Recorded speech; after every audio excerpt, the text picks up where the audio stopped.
Hi, Lasagna Club. We've got the Vietti Perbacco 2017 here.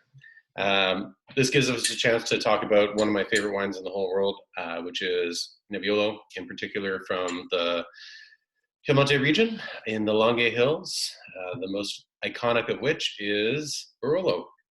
Vietti is a producer of, all the classic grapes in Piemonte.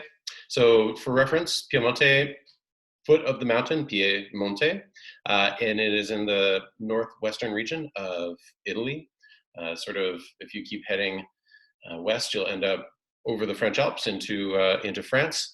And yeah, I mean, it's cold climate. I mean, they hosted a Winter Olympics there in Torino.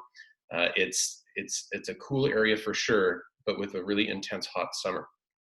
So Nebbiolo is the grape that we're sort of featuring here. It finds its classic home in Barolo and in Barbaresco. These appellations are probably the most famous for Nebbiolo, but they're surrounded by a larger appellation called the Langhe. And so the Langhe is a set of hills. So, I mean, the Nebbiolo grape performs extremely well on southern-facing hilly slopes. And it's here that, we find that classic tight expression of Nebbiolo.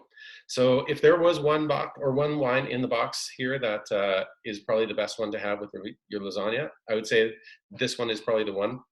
I mean, it's meant to eat with sort of hearty fare from a cool part of the world, and so it's going to pair really nicely with the bolognese in your lasagna.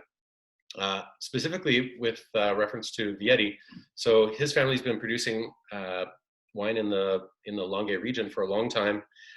He's championed a lot of single site wines. So a single vineyard in Barolo is often, the way that people like to express their place.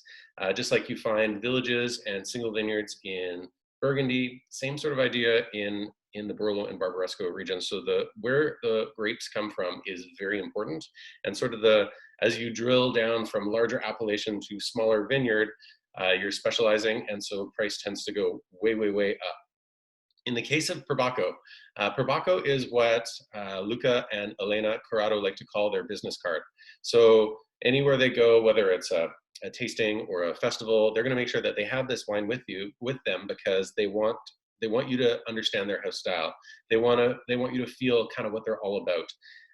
This wine is no slouch. This is pulled from Barolo and Barbaresco vineyards inside the Langhe appellation that could otherwise be used to make Barolo or Barbaresco.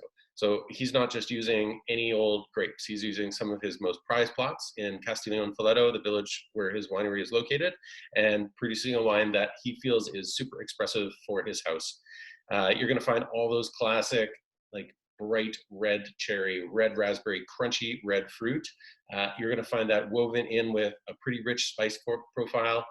You'll find potpourri. You'll find light baking spices. In the somm world, when we talk about Nebbiolo, we like talking about some kind of weird stuff. Often you'll hear us talk about tar or asphalt, rose petals. These are all pretty classic flavors that you could probably find. I mean, if you don't find, just because I say that they're in there, it doesn't mean that you need to find them, but you can definitely feel that this wine has a ton of tension, a lot of energy, and overall is just a superb bottling. So 100% Nebbiolo from the Langhe, from Piemonte in northwestern Italy. And I feel like as we go forward in Lasagna Club, we're going to get a lot of chance to talk about Nebbiolo. I can't wait to feature some Barbaresco and some Barolo in the club and really get talking about what makes these wines special. But for the time being, this is just a superb wine, and what a great wine to share with you. Enjoy.